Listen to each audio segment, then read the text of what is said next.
Good evening, everyone. I'd like to call to order the Wednesday, July 22nd, 2026 Community Mental Health Full Board Meeting. Please rise for the pledge.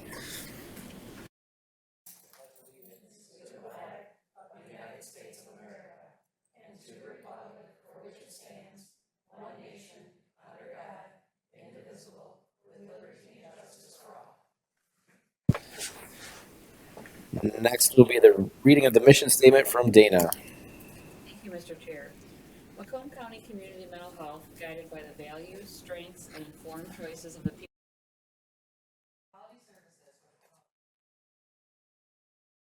Self-sufficiency and independence. Thank you, Dana. Next is going to be adoption of the agenda. I'll take a motion to adopt. Support. Motion from Dana, support from Antoinette. Any comments, questions, changes on the agenda? Hearing and seeing none, all in favor say aye. Aye. All opposed? Agenda is adopted. Next item is item 4, hearing of the public. Anybody from the public wishing to speak, come to the podium. You have 5 minutes. Anybody from the public?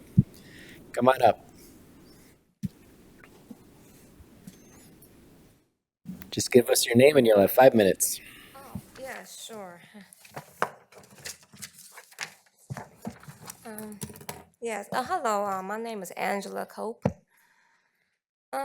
Well, good evening, members of the Macomb County Mental Health Board. My name is Angela C., and I'm a resident of Macomb County. I'm here tonight as a community member experiencing some psychiatric distress. I'm asking the board, and specifically a particular board member who knows me, Ms. Frears, to please prioritize the mental well-being of the constituents you are appointed to serve. As a mental health board, your core mission is to support the vulnerable and protect the wellness of our community. Yet I am currently facing a situation where a severe breakdown in communication is pushing me to the brink of a crisis. I guess Ms. Frears just helped me with a matter, and due to some, I guess, communication barriers, I just feel like I'm represented and hopeless, which has triggered extreme psychological distress. I guess I feel like I have very limited family support, and this isolation has left me feeling increasingly vulnerable. On July the 2nd, I reached out to the CEO, Ms. Smith, and Chief Clinical Officer, Dr. Agnes Ward, to share how the situation is impacting my health psychologically. I want to publicly thank both Ms. Smith and Dr. Ward for their willingness to listen and to assist me during that crisis. I dealt with Dr. Ward before in 2023 with Dr. Beard as well regarding another matter. I just feel like in this systematic issue, when a member of a mental health board, a person explicitly tasked with protecting the vulnerable, such as myself, is involved in a situation causing resident intense psychological distress, it requires acknowledgement. Yesterday, I emailed the petitioner, Ms. Lynn Major, regarding my crisis at her crisis center. She followed up with me this morning regarding my concerns with the crisis line and my struggles regarding being vulnerable and severely distressed. I felt the interaction this morning in the crisis line felt dismissive, which compounds the feelings that residents struggling with severe depression and anxiety are not receiving the urgent care they deserve. I'm not here to criticize individuals personally. I'm just here as a human being in crisis, overly stressed, asking Ms. Frears and all of you to demonstrate the care, empathy, and professional responsibility that this board stands for. Please help ensure that Macomb County residents are supported, not broken down by those who serve them. Thank you for your time. Thank you for your comments. Appreciate it. Anyone else from the public wish to speak? Anyone else from the public? Okay, hearing and seeing none, we will close hearing of the public. There's one more before the end of the meeting, and we will move on to item 5, which is the minutes. I'll take a motion to approve the CMH full board meeting minutes from Wednesday, June 24th, 2026. Motion from Antoinette, support from Julia. Comments, questions on the minutes? Hearing and seeing none. All in favor say aye. Aye. All opposed? Minutes are adopted. Next is item 6, approval of standing committee meeting minutes. We did not have program and budget this month, so we will skip that and move on to Item 7, request to approve. We have a few items here. We'll start with A. I will take a motion to approve the phone system upgrade with 8x8 Inc. in the amount of $218,143.53 for 3 years. Motion from, was that Steph? Or was that Julia? I'm sorry. Julia and Sharita? Got it. Thomas.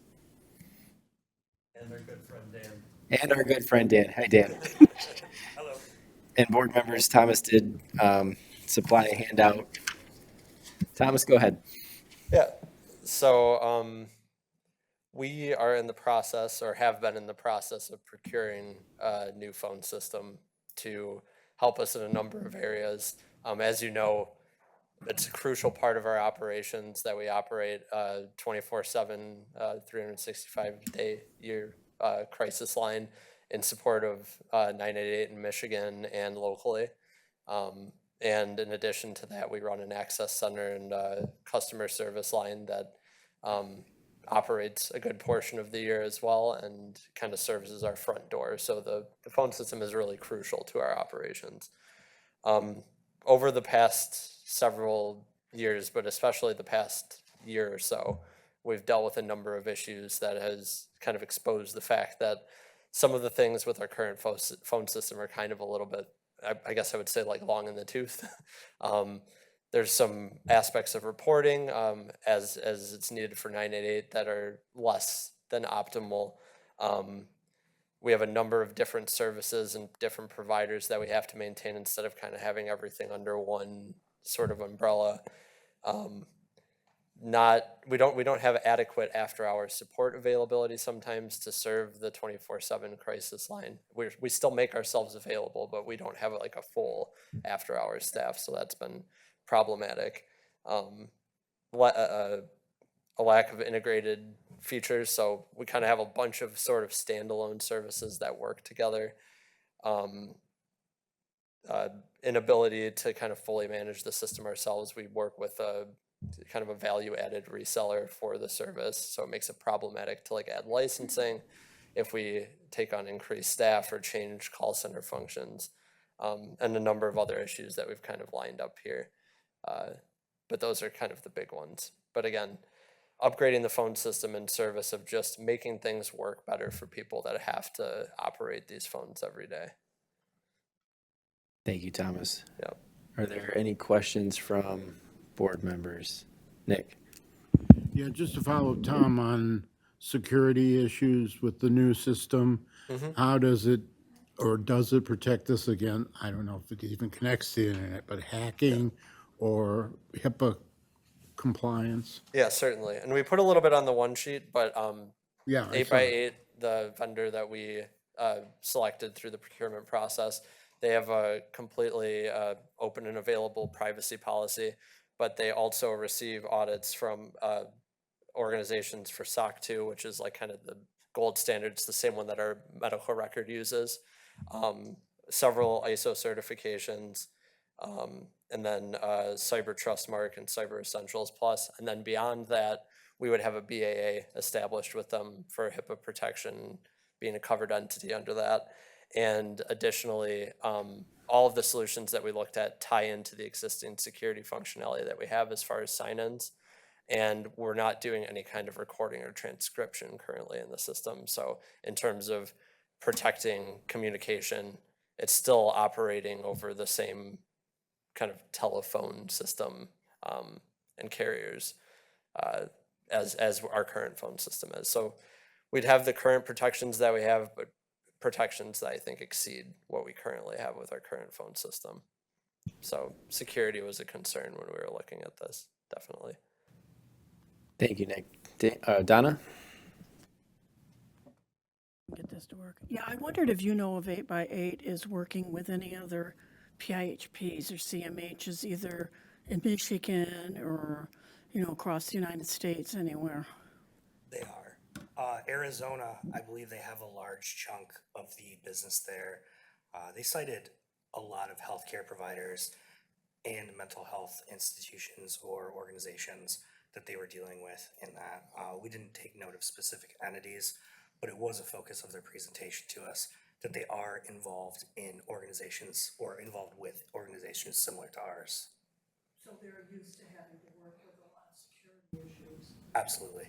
Yeah, absolutely, and the protection of confidential information and receive they are audited against all of the standard levels of security that we would expect out of any service that we're contracting with to protect healthcare information. And again, we only wanted to establish relationships with organizations that could enter into a BAA and prove out that they were able to kind of meet the stringent guidelines that we have. Did you get a number of companies that, I'm assuming you put out for a number of companies to try to give this contract? Did you get a number of companies that? Yeah, what was the? I think what we ended up s- submitting to the board was 3 different proposals. Ultimately, like once we filtered through, because we had a list of guidelines that we essentially were using to kind of narrow them down. We started off with 5 and spoke to all 5 of them, and we eliminated 2 of them relatively quickly, just based upon certain needs that we had not being met, or kind of it being a lateral move from what we have, and ended up with the 3 that we ended up submitting. And then ultimately 8x8, just due to kind of the comprehensive nature of their services and kind of them hitting every.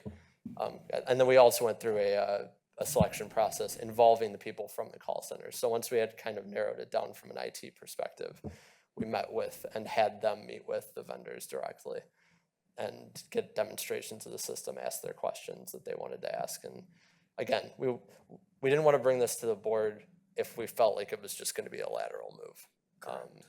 If we're going to bring an upgrade before you guys, we want to make sure that it's actually an upgrade. Thank you.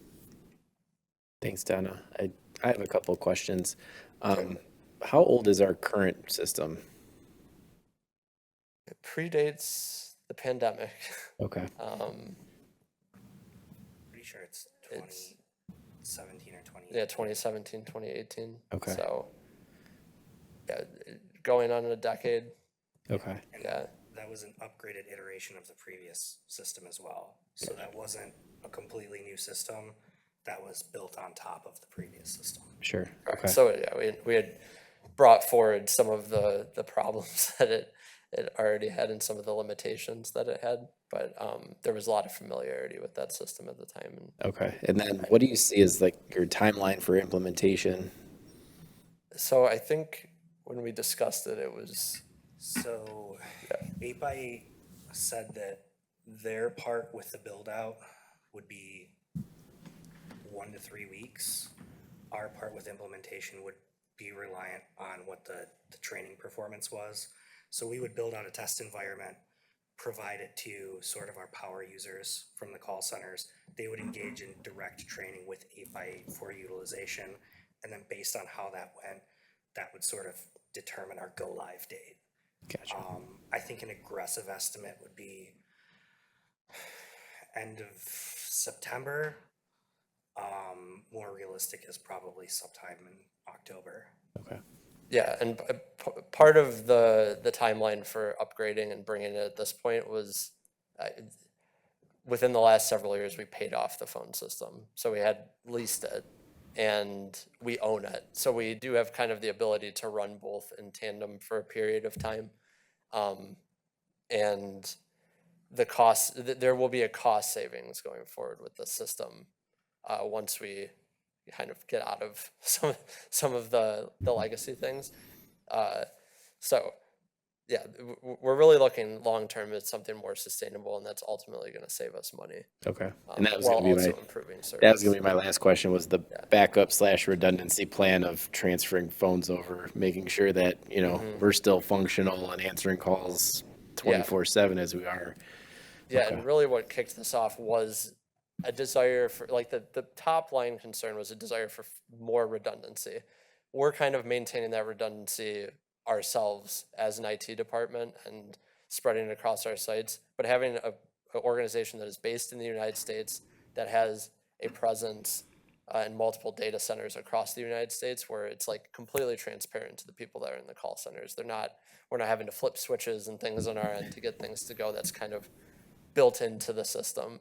And the last thing that we want is any kind of downtime in the crisis center, especially. Like, we want to make sure that those phone calls are always answered immediately, and that there's somebody to answer them. So, I Great. think that's an important point on the sheet too. They're running 99.999% uptime. That's the equivalent of like 5 minutes of downtime per year. We can't match that. Like, that's a quarter of an update for us.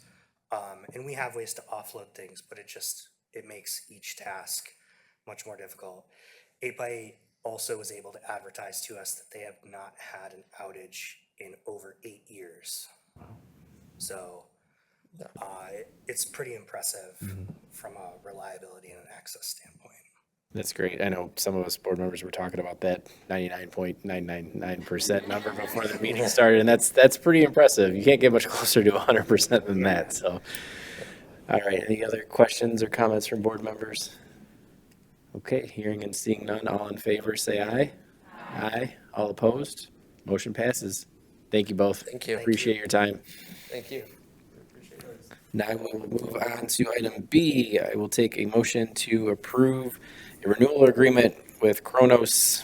I'm not going to say the rest of that for $74,802.28. So moved. Support. Motion from Dana, support from Lori. Tracy. Kronos, aka UKG, is our payroll system. Just as a friendly reminder, we are required per our state contract to do cost allocation. So every single team member has cost categories that they have to attest to every 2 weeks that they're performing their duties. For example, as small as a 15-minute increment, they have to say, I'm doing this or I'm doing that. Most people don't have a ton of cost categories, but we're required again to do that to ensure the overhead of all the staffing is appropriately charged in the cost categories defined by MDHHS. That is why we have our own system that then feeds information to the county or the contractor employer or independent contractors in order for them to be paid. We also have our own system because currently the county solution would not support independent contractors or our contract staff. It does not have the same technology needed to have the complex cost allocation methodology that I just mentioned. So I'm happy to answer any questions. I'm just giving you a reminder or a highlight for those of you who haven't heard that explanation before. Thank you, Tracy. Any comments or questions? Okay, hearing and seeing none, all in favor say aye. Aye. All opposed? Motion passes. On to 7C, I will take a motion to approve the agreement with Happy or Not in the amount of $32,483.03 for 2 years. Motion from Selena, support from Lori. Tracy? This particular Happy or Not is a friendly reminder when you walk into any one of our facilities, or you look at a staff member's email at the bottom, or on our website, there is a Happy or Not that it has a green face, light green, pink, and red. It's a very quick way to get real-time feedback from the population that we serve. It also does have the options to pick certain categories that they're happy with or not happy with. It also has an open-ended ability to type in comments for various areas. It also is translated instantly at the bottom in our most commonly used languages. You have in your board report, I'll mention it later again, but there is the most recent Happy or Not quarterly report, and it highlights per location, and kind of as an aggregate, what people are saying directly related from that feedback. We very much appreciate this type of feedback because it's a great way, kind of live, to get that in addition to our more formalized annualized surveys that we do. So again, if you haven't had a chance, please check out that report that I shared because it will give you an insight to what people think that we do well at and what people think that we could enhance or improve. Thank you, Tracy. Any comments or questions? Okay, hearing. I know I should, they always say when you're okay, you should shut up, but I can't. So we are doing 2 years because it actually saves us money to do it that way, just so in case someone was asking. We don't traditionally do that, but they offered us a deal, and we don't have any concerns about continuing with this over that period of time. Okay, hearing and seeing no comments or questions, all in favor say aye. Aye. All opposed? Motion passes. Next is item 7D. I'll take a motion to approve funding not to exceed $35,000 for the already planned 2027 Mental Health Matters Awards. Motion from Jackie, support from Donna. Sorry, Lori. Tracy, go ahead. So just as a friend, very high level, all you're familiar with our Mental Health Matters Celebration and Award Ceremony. We are tentatively scheduling it for Thursday, May the 20th of 2027, potentially at the same location and some of the same parameters that you guys are familiar with. Last year, we did actually spend less than or right near that amount, so it's most likely we will also spend less than that, but we're really just asking for it in case for some unpredictables. We have been able to save, because every year we purchase some items that then can be reused and kind of recycled or whatever each time. So I'm happy to answer any questions, and please, if you guys are approving this, mark your calendars for May the 20th. Thanks, Tracy. Any comments, questions? RSVPs? Okay. Hearing and seeing none, all in favor say aye. Aye. All opposed? Motion passes. Next is item 7E. I will take a motion to approve SUGS 2026 grant amendment with MDHHS. Support. Motion from Sharita, support from Antoinette. Helen. Hi, yeah. So our block grant allocation for the substance use services, there's a particular line item for treatment and recovery items. And so initially going into the budget year, like a year ago, May, when you have to kind of predict, we were expecting more need on our treatment demand because we thought more people might be falling off Medicaid and Healthy Michigan. That really didn't materialize at the level we expected. So we have some potential unused funds unless we can allocate it over to another service line, which for us is recovery homes. That also qualifies under that part of the grant. So we asked the MDHHS if we would be able to make that amendment, and they had agreed to it. So that's what this request is for. So it doesn't change our overall total dollar amounts. It's just a better way to utilize the existing funds that we have. Thank you, Helen. Any questions or comments? Quiet crowd. Seeing none, all in favor say aye. Aye. All opposed? Motion passes. All right, that's all of our items to approve. We'll move on to item 8. I will take a motion to approve paying the bills. I think that was Sharita. All right, and Antoinette? Perfect. Comments, questions on the bills before Ken tells us we don't have any money to pay the bills? Seeing none, all in favor say aye. Aye. All opposed? Bills are paid. Ken, give us good news. I like to head up here just in case there's a question on the bills, so. Thank you. Go ahead, Ken. As usual, I'll dive into the packet first and then cover some items at the end. If we look at page 1 with the revenue and eligibles trend, nothing new here. I've reported previously that eligibles are trending down, hence revenue is trending down. You can see here in May, it's a little bit steeper of a curve, so we have not heard anything from the state about 2026 rate adjustment to account for the decreased enrollment, which is unfortunate. So we are somewhat at the mercy of this trend, and revenue is going down. So we continue to advocate for that at the PHP CFO level. I want to say it was a week ago, another email blast went out from that group to ask for an update, what's going on, that kind of stuff. So we are trying to press for that and receive a revenue adjustment for this year. Going to the second page, I will highlight a couple of the biggest changes from these charts, like the receivables in the asset section. We continue to collect on our receivables, CCBHC settlements being one of the bigger ones that we've had in 2025. So we're slowly collecting that amount from the 3 CCBHCs. We will not have that receivable going into 2026 with the direct pay, but that's kind of the reason for that change there. Liabilities remain largely unchanged as settlements continue to not occur, going all the way back to 2022, I believe we have on our books, largely related to the ISF issue. That's kind of when that started. So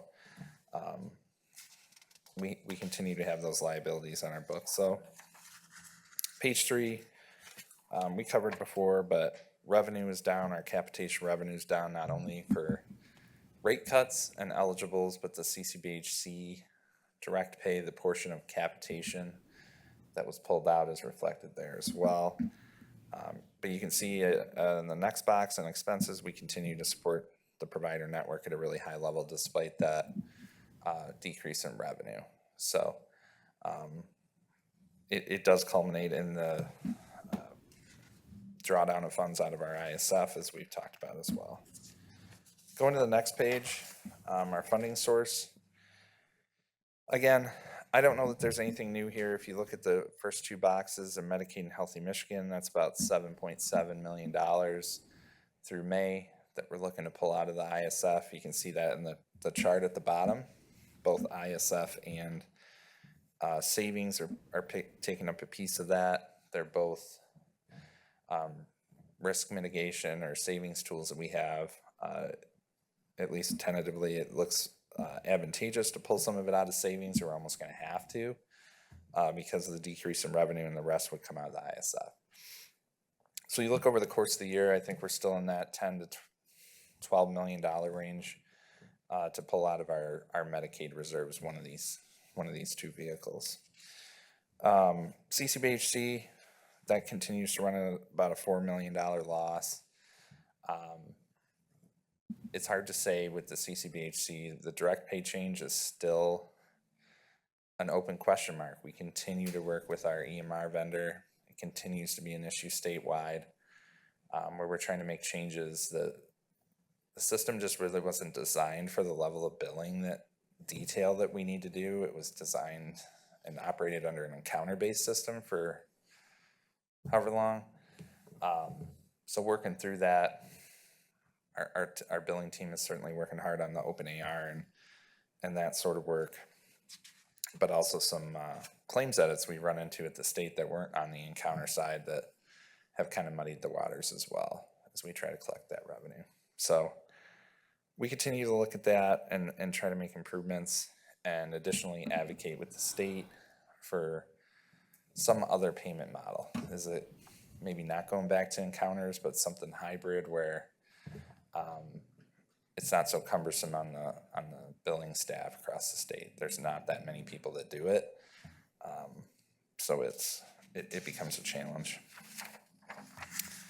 Next page, again, CCBHC non-Medicaid. This story looks pretty much the same. Probably finished the year right around where we did last year. $4.5–5 million in non-Medicaid expense. This is one that again has been a challenge with the system. We continue to work on actually pulling the non-Medicaid information into the system. So that number might fluctuate as we continue throughout the year and enhance what we have here. But I think it's a conservative estimate right now. Our quote-unquote regular state general fund, we are underspent in that, which is good. We can use some of that overage to cover the CCBHC non-Medicaid. And then at the end of the day, if you look at that final bottom number there, it's almost $4 million. We still do plan to put $4 million into our fund balance. That's separate from the ISF, which, that's why we look at this fund sources this way. But we do have attractive earnings on our investments and some other things. It might even be a little better than this. The CCBHC quality bonus is not reflected in here because we don't know what that is. So kind of a mixed bag when you sort it all out and it runs through the fund sources here. We could potentially still have an okay year from a local funds perspective. I'll stop there at this point. The rest of the pages are, I've highlighted everything that would be of significance, but happy to take questions before I move on to narrative type items. I don't see any questions, Ken. Keep going. Nothing? All right. Everybody wants to get out of here. I just want to talk. An update. As far as I know, I do need to reach out to the finance director of the county. I think they're putting seems like the finishing touches on the ACFR. That acronym is the Annual Comprehensive Financial Report. That's a county report. We obviously contribute to it for our part, but we also have to have that report issued so that we can issue our compliance audit that we have every year. Our auditors will not send that in without being able to tie it to audited financials. So we may or may not have to do another extension on that. As it pertains to the compliance exam, as we looked at our data with some back and forth with the state, we did identify about $5 million in CCBHC days, PPS 1 days. You probably heard me talk about that. If we have a qualifying service, we get paid for 1 day. It's represented by a T1040 is the code.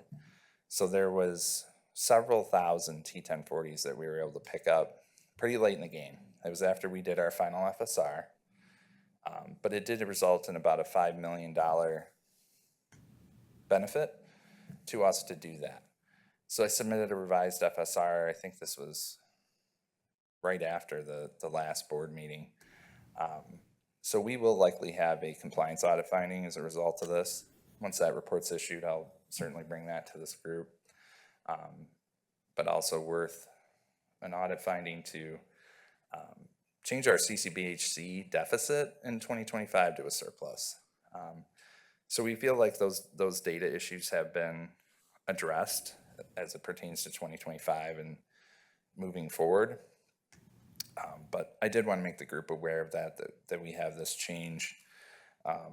I don't know that the audit finding might cause a little bit more work for the finance team, but as far as additional audits and that kind of thing from the state, it's hard to say what might come of that. But questions about that? Like I said, when I have a final report, I'll share that. But okay. I covered rates slightly. We also do not have 2027 rates from the state, which isn't unusual. They tend to be a little bit late in the game, but as always, it makes our budgeting process darts on a wall, right? We do the best we can. The state budget was passed, so I think that was a big piece of them trying to finish the rates. It's hard to really ascertain any quality information from the aggregate nature of the state budget. Our rates, I think revenue went up statewide last year, but our rates went down. So just to understand that disparity, when you boil it down to a regional level, we could lose again. Hopefully not. I certainly hope that a lot of the big considerations, especially as it pertains to DCW and minimum wage and that kind of things, will show through, so we can put that into rates for our providers. And Tracy, I'm sorry if I'm stealing some of your thunder. I think that the budget was missing some of the key language as it pertains to the RFP for the PHP system that we were hoping to get in there, and some of the other CCBHC related things. But I wanted to highlight that as well. It looked like a lot of that got stripped out. HR1, just a quick update on that. The update is we haven't heard much else. There's a huge document out there. It's like 1,000 pages. The state is working through it. I continue to think it's going to have a large and negative impact on people, our finances, how we operate, all these different things. So I just wanted to highlight that as we know more. Our medical loss ratio report is also due at the end of the month, which basically shows our percentage of service versus admin costs. Traditionally, we've been very positive in that. Admin costs low as a percentage of service, so I wanted to highlight that as well. And I already talked about our budget. We are working on it.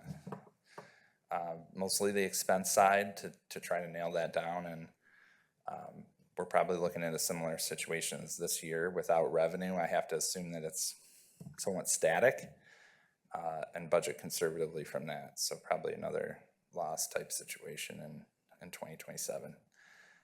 Impossible to predict what HR1's going to do to the budget.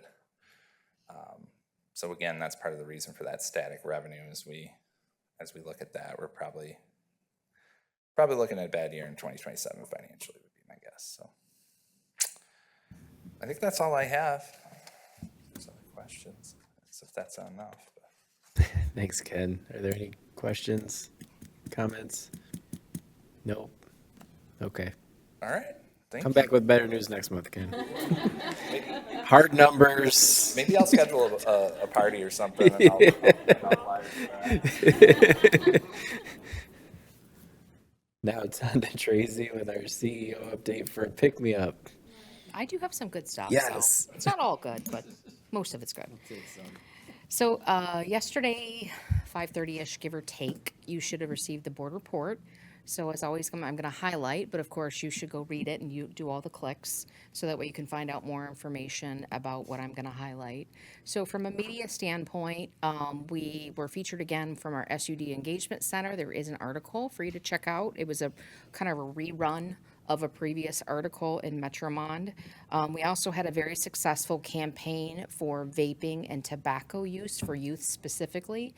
We used Instagram and Snapchat, and it had great successes. In your board report, you can click and see the engagement that we had to that, and it worked in the way that not only, of course, the platforms we were using, right, but also it worked because they actually have age demographics showing youth engaged the most of those and actually clicked to find out more information and so on. So again, if you could check that report out, I think you would find it insightful.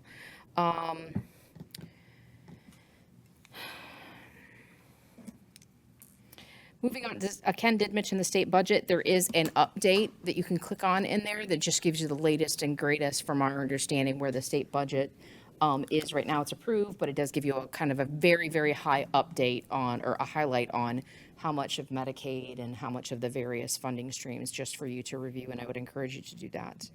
The thing that the very specific action I do need each of you to do is, as board members, you were required to be trained in compliance, right? So in your board report and in front of you, you have this document. It is an overview as a board member, your responsibilities directly related to compliance. It also has contact information. So instead of making you sit through a class, we are requesting that you review this. If you have any questions, please ask. If you choose not to use the board report to click electronically, you are going to need to sign this after you review this, demonstrating that you reviewed it. So the easiest way for you to demonstrate you reviewed it is to use the electronic version that I sent you. You click on it, and that will allow us to give you credit for reviewing the materials. If you don't do that, you're going to start getting emails from me. Just warning you. Okay, so some highlights. There is, I already mentioned this, but happy or not, there is the quarterly results. Again, check that out when you get a chance. House Bill 6022, that is the one that talked about proposed changes because they were trying to suggest that the CMHSPs are not meeting the 3-hour requirement for whether someone's trying to be hospitalized for us to review it in less than 3 hours. As a friendly reminder, Macomb, when we looked at most recent stats, it was 100% for kids and was 99.73 for adults. They then looked over the entire state, and there wasn't really a gap. There was 1 or 2 regions, but when let's say they were below the 95%, it was by like 4 people. I don't want to take away from that, right? But it was a very small indicator. Also, even though the way it was presented was that it was like people are waiting to get care because of it, and that's not really the real problem. It's not that the problem is there's not enough beds, or there's not enough next step for them to exit the hospital to go down to a lower level of care or alternative levels of care. So it's my understanding that that particular bill did go to the committee level, but it hasn't moved since then, to the best of my understanding. But it does, in case you don't recall it. Again, in the board update, it gives you the more detailed information outside of what I've just shared with you. Senate Bill 1000 did move to the next committee. Phil was looking up which committee it was because it was odd to me. It was like housing. I'm technologically challenged today, so I haven't been able to. The internet tasks me today. It just doesn't want me to be online. So in that, it was just moving along. I think the only really concern about that particular one is one of the challenges with the CCBHCs is there needs to be some enhancement about geographic locations and what they call in like the FQHC world, cannibalism, right? Like you really need to do an assessment, and Macomb did kind of suffer a little bit because there wasn't a full-on assessment of where locations were at and how the community could best serve. It was looked at kind of in silos versus kind of a whole community-wide perspective, and it's created some challenges. Also, the quickness of that without doing a thorough review. So we do have still concerns about that particular bill not addressing fully that area so other communities don't suffer from that same type of effect.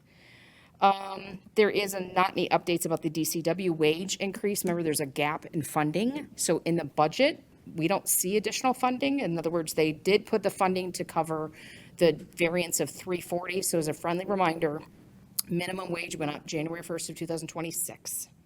Then minimum wage goes up again January 1st of 2027. One of the funding gaps that Ken is talking about, and we're working with the providers, and if you remember, they came last time and spoke, we were trying to see, are we going to get a rate increase this year? That's what Ken is saying, that we haven't heard anything. So not to the best of our knowledge, although verbally reports have been made. You then have, although there's a problem, and we will work with our providers to ensure that that is taken care of in some way, shape, or form creatively while still following all the rules. But in 27, the gap gets even bigger. So I'm just again highlighting that for you because it is a coming challenge for us that all of us continue to be aware of and continue to watch carefully so we don't find ourselves in January 1st and now we're trying to fix the dilemma that's been created. Now the good stuff. So at the very top of it, along with amazing team members, Helen, Libby Vutzi, Diana Ray, and a few, Lynn in the Crisis Center and a few others, we were able to successfully submit for a federal grant for 2 different things last week. One was for a co-responder, so co-responder meaning a law enforcement officer or a sheriff deputy to go alongside one of our therapists. The funding we submitted was to fund 3 therapists. We then collaborated with the sheriff's office and Macomb County to say if we got this grant, that potentially county opiate settlement funds might be able to be used to pay for the officer, because this grant would not pay for the officer. So we submitted that. It is a very competitive process. For example, in Macomb County alone, there's 2, and it's through the whole nation. I don't remember, Helen, if you remember, it's not a ton of awards. Yeah, but we were successful and very appreciative of getting letters of commitment from the sheriff's office, Macomb County, to say we can move forward this. The greatest part about that, assuming we don't get the grant, right? Hopefully we do, but let's just say we don't. If we don't get it, it allowed us to establish a little bit more specifics in it, and now the county and the sheriff's office is willing to move to the next step to do 1. So we, Macomb County Community Mental Health, would fund 1 therapist using general fund, and that's all we can afford, just to be clear. Then after that, the sheriff's office, along with the county opiate settlement funds, if the Board of Commissioners approve, would use that funding to pay for the officer, because we can't use our funds for that, obviously. And again, if you're not familiar with the co-responder concept, please, when you get a chance, even if you just Google it, or you can click and read what is in front of you, or it's in your board report, and it highlights what I just said to you. It also highlights the cities that we would initially be targeting and why we would be targeting those cities based on, we worked with, again, thank you to the Sheriff's Department of getting data directly related to 911 dispatch and what is happening at 911 dispatch. So please, if you could read on that, and our full intention is to hopefully get it in the opiate settlement dollars budget, which I think is being submitted in the same timeline that Ken was suggesting for us, right? So that's August-ish. And then at that same time, go in the next couple of months, have a position posted for us and for the sheriff's office to move forward with that together. So we're very excited about that opportunity. And again, it would be, this is how we get it started, but we also want to start working towards, well, how could we fund it futuristically, right? Or how could it expand? Because the need definitely exceeds way beyond 1 officer and 1 therapist together. The second one we applied for is, there's a 988 follow-up. So if you're part of 988, and remember we are, you could apply. It's a very small amount of money. I want to say it's less than $250,000 per year over a 3-year period to fund staff to do additional follow-up after 988. So we do follow-up, but we struggle with it because we don't have enough staff to do it comprehensively. So if we receive that, it'll allow us to additional fund staff, therefore, be able to do additional and better follow-up directly related to 988 calls or crisis calls. And then we're also currently working on another federal grant that is due August the 15th. We will tell you more about it as we do that. We are doing that because we're trying to expand our options. We're also doing it to try to make sure we have enough resources as we move forward into more maybe leaner times. And of course, also because it's a service improvement doing co-responder, 988 follow-up, and the other one that we're currently looking at. And I just want to express my deepest appreciation to Helen and Libby and everybody. They worked above and beyond. If you've ever applied for a federal grant, if you've never done it before, let's just say it's challenging. But the good news now that we're on our third one, not a problem. Click, click, click, got it. So that is all I have for tonight. Thank you, Tracy. Any comments or questions for Tracy? Okay, seeing none, we'll move on to other possible agenda items. We will have program and budget Wednesday, August 12th at 6 p.m. here, and full board will be Wednesday, August 26th at 6 p.m. here. And on to No. Sorry, thank you, Nick. Nick. Yeah, sorry, I tried to get your attention. I just want to say that the Policy and Legislative Committee did meet. We put together some good ideas on how to push for things that we needed in the state budget and in the bills that Tracy talked about. We were, however, unsuccessful. The budget, what the budget doesn't have in it is the bigger problem than what it does have in it. They passed through all of the cuts from the big ugly bills, HR 1. I don't call it a big beautiful bill. I just won't do that. We had in the House version of the budget through the State Association very good boilerplate language that would have required the department to come back to the legislature before issuing another RFP. That did not survive the conference route. As Tracy mentioned, the minimum wage piece.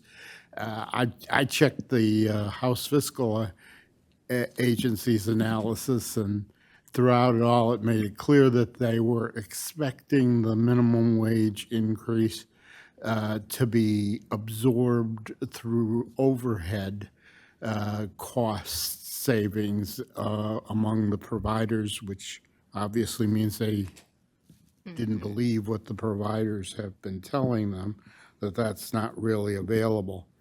So those were the two big losses. The department has been sending out mixed signals on the RFP. They put it on the website that they've noticed it up, but they haven't issued one yet. That could come there for this July, August, or September. Is that right? Or is yeah, July, August, or September. But they have been telling people that a number of stakeholders, they've been telling them that they aren't ready yet because they still have to get input from the stakeholders. That's kind of a joke because we've been trying to put input at, I think community mental health is one of the stakeholders, and they haven't been listening.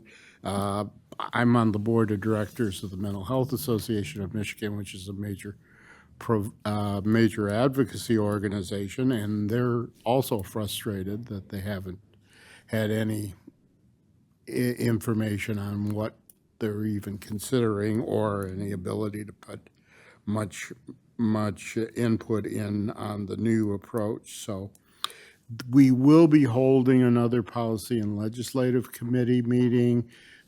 Sandy's been trying desperately to find a time where we could be there. But it looks now like it's most likely to be the second week in August. Expect another doodle poll, whatever they call those things. I put in a call to Lisa Lapine from the Providers Association because I'm hoping we can get the providers to come in and maybe some of the advocacy groups to come in as well so we can try to coordinate some strategy. That's all I have. Thank you, Nick. Yes, I'm sorry for skipping over. Any other board members with anything else to add? Okay. Now we'll move on to provider comments. Any providers wishing to speak? Okay, seeing none.